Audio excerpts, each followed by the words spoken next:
سلام. اگه میخوای با مراحل تولید گچبری پیش ساخته آشنا بشی، تا آخر این ویدیو با من باش.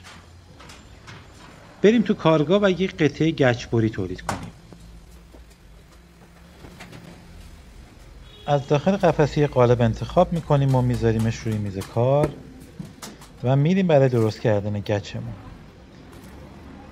ترکیب گچ و آب که خوب هم زده میشه و آماده میشه برای ریختن توی قالب. گچمون رو توی قالب میریزیم و از نخهای کنف هم برای استقامت بیشتر محصولمون استفاده میکنیم.